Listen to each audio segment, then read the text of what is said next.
ਵਾਹਿਗੁਰੂ ਜੀ ਕਾ ਖਾਲਸਾ ਵਾਹਿਗੁਰੂ ਜੀ ਕੀ ਫਤਿਹ। ਗੁਰੂ ਪਿਆਰੇ ਗੁਰੂ ਸਵਾਰੀ ਪਰਮ ਸਤਿਕਾਰਯੋਗ ਸਾਧ ਸੰਗਤ ਜੀਓ, ਅੱਜ ਦਾ ਆਸ ਧੰਨ ਸ੍ਰੀ ਜਪਜੀ ਸਾਹਿਬ ਜੀ ਦੀ ਚੱਲ ਰਹੀ ਲੜੀਵਾਰ ਪ੍ਰਸੰਗ ਕਥਾ ਦੇ ਤਹਿਤ ਜੋ ਅਗਲੀ ਕਥਾ ਵਿਚਾਰ ਹੈ ਕਿ ਗਾਵੇ ਕੋ ਜੀ ਲੈ ਫਿਰ ਦੇ, ਇਸ ਦੇ ਉੱਪਰ ਇੱਕ ਤਿੰਨ ਮਾਤਰ ਵਿਚਾਰ ਆਪ ਸਾਰੀਆਂ ਸੰਗਤਾਂ ਨਾਲ ਸਾਂਝਾ ਕਰਦਾ ਹੈਗਾ। ਸੋ ਜਿਵੇਂ ਕਿ ਆਪਾਂ ਦੇਖਦੇ ਹਾਂ, ਇਹ ਸਾਡਾ ਜਿਹੜਾ ਸਰੀਰ ਵਾ ਨਾ, ਇਸ ਸਰੀਰ ਦੇ ਅੰਦਰ ਜਿੰਨੇ ਵੀ ਇੰਦਰੀ ਹੈ, ਇਹ ਸਾਰੇ ਇੰਦਰੀ ਆਪਣੇ ਆਪ ਦੇ ਵਿੱਚ ਇੱਕ ਦੇਵਤਾ ਦਾ ਰੂਪ ਕਹਾਉਂਦੇ ਆ। ਸੋ ਇੱਕ ਵਾਰ ਦੱਸਦੇ ਮਹਾਤਮਾ ਕਿ ਇੱਕ ਵਾਰ ਇਹਨਾਂ ਇੰਦਰੀਆਂ ਦੀ ਨਾ ਆਪਸ ਵਿੱਚ ਲੜਾਈ ਹੋ ਗਈ।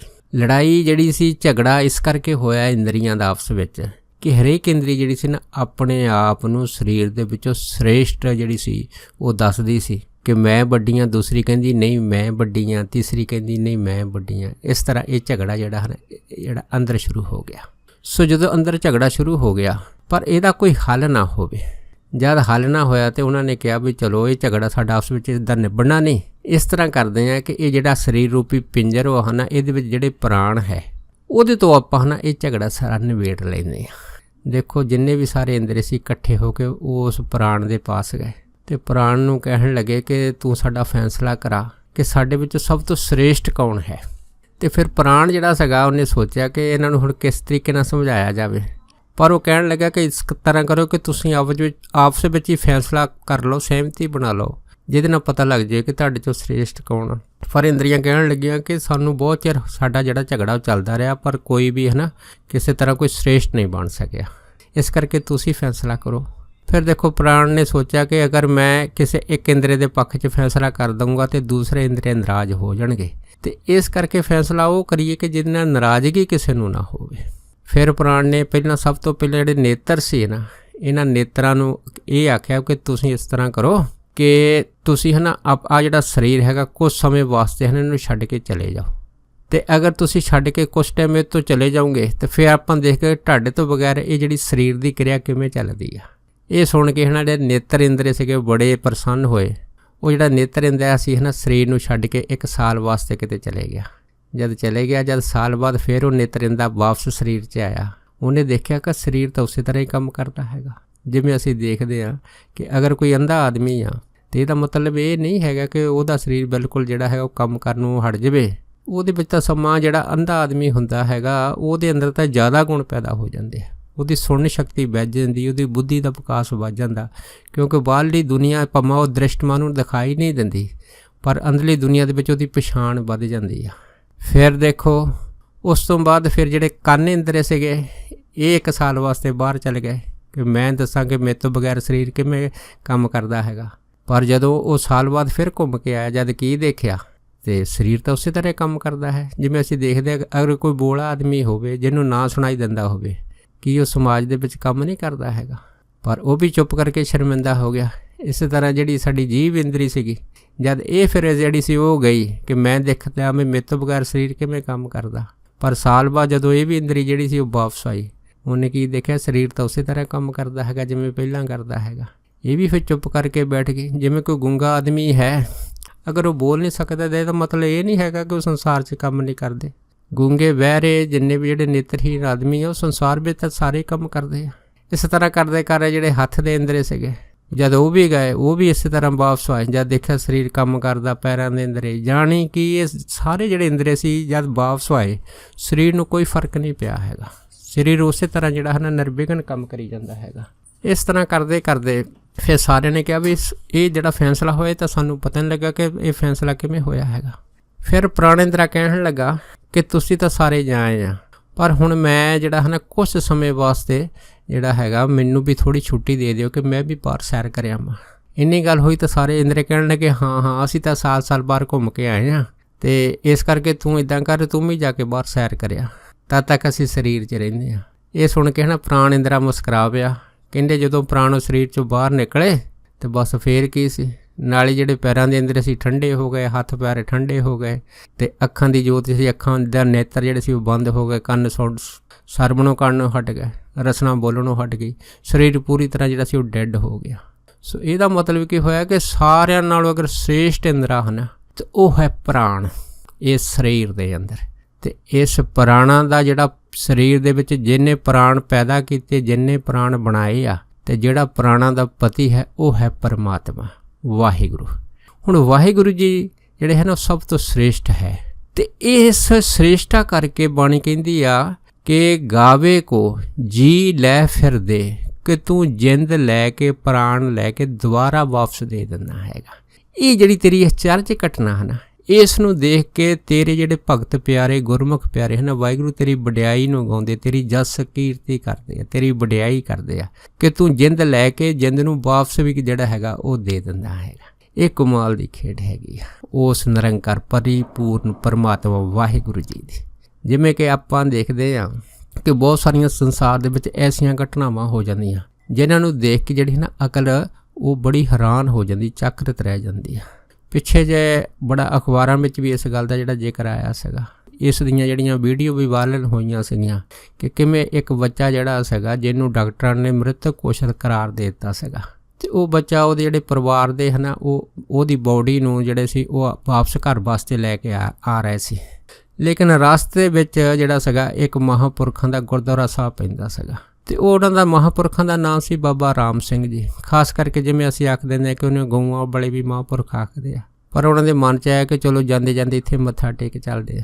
ਜਦੋਂ ਉਹਨਾਂ ਨੇ ਬੱਚੇ ਨੂੰ ਲਟਾ ਕੇ ਉੱਥੇ ਮੱਥਾ ਟੇਕਿਆ ਤੇ ਉਹ ਬੱਚੇ ਦੇ ਵਿੱਚ ਦੁਬਾਰਾ ਪ੍ਰਾਣ ਆ ਗਏ ਸੀ, ਫੇਰ ਸਰਜੀਤ ਹੋ ਗਿਆ ਸੀਗਾ।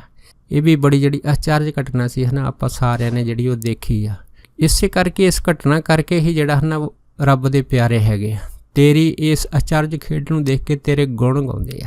ਇਸ ਤਰ੍ਹਾਂ ਅਸੀਂ ਦੇਖਦੇ ਕਿ ਇੱਕ ਯੂਰਪ ਦੀ ਵੀ ਜਿਹੜੀ ਘਟਨਾ ਇਸ ਤਰ੍ਹਾਂ ਹੋਈ ਸੀਗੀ ਕਿ ਯੂਰਪ ਦੇ ਵਿੱਚ ਜਿਹੜੀ ਸੀਗੀ ਇੱਕ ਗੋਰੀ ਬੀਬੀ ਸੀ ਜਿਹਨੂੰ 2 ਜੋੜੇ ਬੱਚੇ ਪੈਦਾ ਹੋਏ ਸੀ, ਤੇ ਉਹਨਾਂ ਵਿੱਚ ਇੱਕ ਲੜਕਾ ਸੀ, ਇੱਕ ਲੜਕੀ ਸੀ। ਲੜਕੀ ਤਾਂ ਤਕਰੀਬਨ ਠੀਕ ਠਾਕ ਰਹੀ, ਸੁਸਤ ਰਹੀ ਆ, ਲੇਕਿਨ ਉਹ ਜਿਹੜਾ ਲੜਕਾ ਬੱਚਾ ਸੀਗਾ ਉਹ ਜਿਹੜਾ ਸੀ ਸਰੀਰ ਛੱਡ ਗਿਆ ਸੀ। ਡਾਕਟਰ ਨੇ ਉਹਨੂੰ ਮ੍ਰਿਤਕ ਕਰਾਰ ਦੇ ਦਿੱਤਾ ਸੀਗਾ। ਪਰ ਦੇਖੋ ਉਸ ਮਾਂ ਦੀ ਮਮਤਾ ਉਸ ਬੱਚੇ ਦੇ ਵਿੱਚ ਇੰਨੀ ਸੀਗੀ ਕਿ ਉਹ ਜਿਹੜਾ ਬੱਚਾ ਸੀਗਾ ਉਹ ਜਦੋਂ ਉਹਨੇ ਆਪਣੀ ਛਾਤੀ ਦੇ ਨਾਲ ਜਿਹੜਾ ਸੀ ਉਹਨੂੰ ਲਾਇਆ ਸੀਗਾ, ਉਹਦੇ ਨਾਲ ਜਿਹੜਾ ਸੀਗਾ ਉਹਨੇ ਆਪਣਾ ਬਰਾਗ ਸਾਂਝਾ ਕੀਤਾ। ਉਸ ਬਰਾਗ ਦੇ ਵਿੱਚ ਜੇ ਦੇਖੋ ਮਾਂ ਦੀ ਮਮਤਾ ਵਿੱਚ ਐਸੀ ਕਰਾਮਾਤ ਹੋਈ ਸੀ ਕਿ ਬੱਚਾ ਦੁਬਾਰਾ ਫਿਰ ਸਰਜੀਤ ਹੋ ਗਿਆ ਸੀਗਾ। ਸੋ ਇਸ ਤਰ੍ਹਾਂ ਆਪਾਂ ਜਿਵੇਂ ਇਤਿਹਾਸ ਦੇ ਵਿੱਚ ਵੀ ਦੇਖਦੇ ਆ ਕਿ ਬਾਬਾ ਟਲ ਜੀ ਹੋਏ, ਬਾਬਾ ਗੁਰਦਿੱਤਾ ਜੀ ਹੋਏ ਆ, ਉਹਨਾਂ ਦੇ ਅਗਰ ਆਪਾਂ ਇਤਿਹਾਸ ਨੂੰ ਵਿਚਾਰਦੇ ਹਾਂ ਤੇ ਕਿਵੇਂ ਬਾਬਾ ਟਲ ਜੀ ਨੇ ਜਿਹੜਾ ਮੋਹਣ ਦੇ ਨੂੰ ਜਿਹੜਾ ਉਸ ਟਾਈਮ ਮਰ ਚੁੱਕਾ ਸੀ ਉਸ ਨੂੰ ਜਿਹੜਾ ਸੀਗਾ ਉਹ ਜਿੰਦਾ ਕਰ ਦਿੱਤਾ। ਇਸੇ ਤਰ੍ਹਾਂ ਬਾਬਾ ਗੁਰਦਿੱਤਾ ਜੀ ਨੇ ਜਿਹੜੀ ਮੋਈ ਕਾਂ ਸੀਗੀ ਉਹਨੂੰ ਜਿੰਦਾ ਕਰ ਦਿੱਤਾ ਸੀਗਾ। ਇਹ ਸਾਰੀਆਂ ਨਾ ਵਾਹਿਗੁਰੂ ਜੀ ਦੀਆਂ ਬਖਸ਼ਿਸ਼ਾਂ ਹੈਗੀਆਂ। ਇਹ ਬਖਸ਼ਿਸ਼ਾਂ ਨੂੰ ਦੇਖ ਕੇ ਹੈ ਨਾ ਕਈ ਗੁਰਮੁਖ ਪਿਆਰੇ ਜਿਹੜੇ ਹੈ ਨਾ ਪਰਮੇਸ਼ਰ ਦੇ ਗੁਣ ਗਾਉਂਦੇ ਆ। ਸੋ ਇਸ ਤਰ੍ਹਾਂ ਦੀਆਂ ਆਪਾਂ ਹੋਰ ਵੀ ਇੱਕ ਨਹੀਂ ਅਨੇਕਾਂ ਘਟਨਾਵਾਂ ਦੇਖਦੇ ਆ ਕਿ ਜਿਵੇਂ ਮਹਾਂਪੁਰਖ ਬਾਬਾ ਈਸ਼ਰ ਸਿੰਘ ਜੀ ਰਾੜੇ ਵਾਲੇ ਮਹਾਂਪੁਰਖ ਹੋਏ ਆ, ਕਿਵੇਂ ਇੱਕ ਬੀਬੀ ਦੇ ਜਿਹੜੇ ਲੜਕੇ ਦਾ ਉਹ ਐਕਸੀਡੈਂਟ ਹੋ ਗਿਆ ਸੀਗਾ ਦਿੱਲੀ, ਤੇ ਉਹ ਪੂਰਾ ਹੋ ਗਿਆ ਸੀਗਾ। ਪਰ ਬੀਬੀ ਨੂੰ ਮਹਾਂਪੁਰਖਾਂ ਦੇ ਉੱਤੇ ਐਡਾ ਵਿਸ਼ਵਾਸ ਸੀਗਾ, ਐਡਾ ਯਕੀਨ ਸੀਗਾ ਕਿ ਉਹ ਦਿੱਲੀ ਜਾਣ ਦੀ ਵਜ੍ਹਾ ਨਾਲ ਸਿੱਧੀ ਰਾੜਾ ਸਾਹਿਬ ਮਹਾਂਪੁਰਖਾਂ ਦੇ ਕੋਲ ਪਹੁੰਚੀ ਸੀ। ਪਰ ਉਦੋਂ ਬਾਬਾ ਈਸ਼ਰ ਸਿੰਘ ਜੀ ਭੋਰੇ 'ਚ ਬੈਠੇ ਸੀ, ਤੇ ਉਸ ਭੋਰੇ ਦੇ ਵਿੱਚ ਮਹਾਂਪੁਰਖਾਂ ਦਾ ਜਿਹੜਾ ਹੁਕਮ ਸੀਗਾ ਉਹ ਇਹ ਹੁੰਦਾ ਸੀਗਾ ਜਦੋਂ ਅਸੀਂ ਇਸ ਭੋਰੇ ਦੇ ਵਿੱਚ ਬਹਿੰਦੇ ਹਾਂ ਨਾ ਤੇ ਇੱਥੇ ਕੋਈ ਸੰਸਾਰੀ ਗੱਲਬਾਤ ਨਹੀਂ ਕਰਨੀ। ਪਰ ਉਸ ਟਾਈਮ ਜਦੋਂ ਬੀਬੀ ਜਿਹਦਾ ਬੱਚਾ ਐਕਸੀਡੈਂਟ 'ਚ ਪੂਰਾ ਹੋ ਗਿਆ ਸੀਗਾ, ਜਦ ਉਹ ਬਾਹਰ ਬੈਠੀ ਸੀਗੀ ਤਾਂ ਉਹਨੇ ਸੇਵਾ ਨੂੰ ਦੱਸਿਆ ਕਿ ਮੈਂ ਮਹਾਂਪੁਰਖਾਂ ਦੇ ਦਰਸ਼ਨ ਕਰਨੇ ਆ ਤੇ ਕਰਨੇ ਵੀ ਹੋਣੇ ਆ, ਕਿਵੇਂ ਵੀ ਹੋ ਸਕਦਾ ਹੈ ਨਾ, ਮੈਨੂੰ ਦਰਸ਼ਨ ਕਰਾਓ। ਅਗਰ ਤੁਸੀਂ ਮੈਨੂੰ ਦਰਸ਼ਨ ਨਹੀਂ ਕਰਾਉਣੇ ਤਾਂ ਮੈਂ ਇੱਥੇ ਪ੍ਰਾਣ ਤਿਆਗ ਦੇਣੇ ਆ। ਦੇਖੋ ਸੇਵਾਦਾਰਾਂ ਨੇ ਘਬਰਾ ਕੇ ਮਹਾਂਪੁਰਖਾਂ ਨੂੰ ਭੋਰੇ ਦੇ ਵਿੱਚ ਜਿਹੜਾ ਸੀਗਾ ਜਾ ਕੇ ਸੁਨੇਹਾ ਦਿੱਤਾ। ਬਾਬਾ ਈਸ਼ਰ ਸਿੰਘ ਕਹਿੰਦੇ ਚਲੋ ਉਹਨੂੰ ਭੇਜ ਦਿਓ। ਜਦੋਂ ਬੀਬੀ ਬਾਬਾ ਜੀ ਦੇ ਕੋਲ ਗਈ, ਉੱਥੇ ਹੀ ਜਿਹੜੇ ਨੇ ਬਾਬਾ ਜੀ ਦੇ ਚਰਨਾਂ ਦੇ ਵਿੱਚ ਉਹ ਬੈਠ ਕੇ ਉਹਨੇ ਬੜਾ ਬਰਾਗ ਕੀਤਾ। ਤੇ ਮਹਾਂਪੁਰਖਾਂ ਨੇ ਬਾਬਾ ਈਸ਼ਰ ਸਿੰਘ ਹੋਣਾ ਨੇ ਉਸ ਬੀਬੀ ਦੇ ਚਿਹਰੇ ਵੱਲ ਤੱਕਿਆ ਤੇ ਕਹਿਣ ਲੱਗੇ, ਬੀਬਾ ਵੀ ਤੇਰਾ ਜਿਹੜਾ ਬੱਚਾ ਐਕਸੀਡੈਂਟ 'ਚ ਪੂਰਾ ਹੋ ਗਿਆ ਹੈਗਾ, ਤੇ ਇਸ ਕਰਕੇ ਤੁਸੀਂ ਹੈ ਨਾ ਆ ਇੱਕ ਜਿਹੜਾ ਮਿਸ਼ਰੀ ਦਾ ਪ੍ਰਸ਼ਾਦ ਹੈ ਲੈ ਜਾਓ ਤੇ ਜਦੋਂ ਬੱਚੇ ਦੇ ਮੂੰਹ ਦੇ ਵਿੱਚ ਪਾ ਦਿਓ। ਜਦ ਇੰਨੀ ਗੱਲ ਹੋਈ ਤਾਂ ਬੀਬੀ ਕਹਿਣ ਲੱਗੀ ਕਿ ਮੈਂ ਕੋਈ ਗੱਲ ਨਹੀਂ ਜਾਣਦੀ, ਮੈਨੂੰ ਕੁਛ ਨਹੀਂ ਪਤਾ, ਬਸ ਮੈਂ ਇੰਨਾ ਹੀ ਜਿਹੜੀ ਜਾਣਦੀ ਹਾਂ ਕਿ ਅਗਰ ਤੁਸੀਂ ਮੇਰੇ ਬੱਚੇ ਨੂੰ ਜਿਹੜਾ ਹੈਗਾ ਮੇਰੇ ਨਾਲ ਨਾ ਮਿਲਾਇਆ ਤੇ ਮੈਂ ਸੰਸਾਰ ਦੇ ਵਿੱਚ ਜਿੰਦਾ ਨਹੀਂ ਰਹਿਣਾ, ਮੈਂ ਤੁਹਾਡੇ ਕਦਮਾਂ 'ਚ ਤੁਹਾਡੇ ਚਰਨਾਂ ਵਿੱਚ ਆਪਣੇ ਪ੍ਰਾਣ ਤਿਆਗ ਦੇਣੇ। ਸੋ ਦੇਖੋ ਐਸੀ ਜਿਹੜੀ ਮਾਂ ਦੀ ਮਮਤਾ ਜਿਹੜੀ ਜਿਹਨੂੰ ਦੇਖ ਕੇ ਬਾਬਾ ਈਸ਼ਰ ਸਿੰਘ ਦੀਆਂ ਅੱਖਾਂ ਵਿੱਚ ਵੀ ਜਿਹੜੇ ਸੀਗੇ ਉਸ ਟਾਈਮ ਹੰਝੂ ਆ ਗਏ ਸੀ। ਤੇ ਫਿਰ ਬਾਬਾ ਈਸ਼ਰ ਸਿੰਘ ਹੋਣਾ ਨੇ ਦੇਖੋ ਬਚਨ ਕਰਤਾ, ਜੇ ਕਹਿੰਦੇ ਬੀਬਾ ਇਹੋ ਹੀ ਗੱਲ ਹੈ ਤਾਂ ਫਿਰ ਭਾਈ ਜਦੋਂ ਤੂੰ ਦਿੱਲੀ ਜਾਊਂਗੀ ਹੈ ਨਾ ਤੇਰਾ ਬੱਚਾ ਜਿਹੜਾ ਹੈਗਾ ਉਹ ਸਰਜੀਤ ਹੋ ਕੇ ਤੈਨੂੰ ਮਿਲੇਗਾ। ਜਦ ਇੰਨੀ ਗੱਲ ਹੋਈ ਤਾਂ ਦੇਖੋ ਬੀਬੀ ਦੀ ਖੁਸ਼ੀ ਦਾ ਕੋਈ ਟਿਕਾਣਾ ਨਹੀਂ ਰਿਹਾ ਤੇ ਇੱਧਰੋਂ ਮਹਾਂਪੁਰਖਾਂ ਨੇ ਵਚਨ ਕਰ ਦਿੱਤਾ ਤੇ ਉਧਰੋਂ ਉਸ ਬੱਚੇ ਦਾ ਜਿਹੜਾ ਸਾਰਾ ਬ੍ਰੇਨ ਸੀਗਾ, ਜੋ ਦਿਮਾਗ ਸੀਗਾ, ਉਹ ਐਕਸੀਡੈਂਟ ਦੇ ਨਾਲ ਸਾਰਾ ਜਿਹੜਾ ਸੀਗਾ ਉਹ ਪਾੜ ਚੁੱਕਾ ਸੀਗਾ।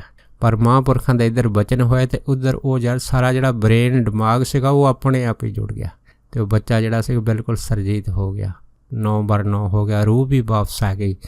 ਤੇ ਜਦ ਇਸ ਤਰ੍ਹਾਂ ਦੀ ਇਹ ਘਟਨਾ ਚਾਰਜ ਹੋਈ ਸੀ, ਉਸ ਤੋਂ ਬਾਅਦ ਉਹ ਬੀਬੀ ਦਿੱਲੀ ਤੋਂ ਆਪਣੇ ਬੱਚੇ ਨੂੰ ਲੈ ਕੇ ਫਿਰ ਰਾੜਾ ਸਾਹਿਬ ਪਹੁੰਚੀ ਸੀ।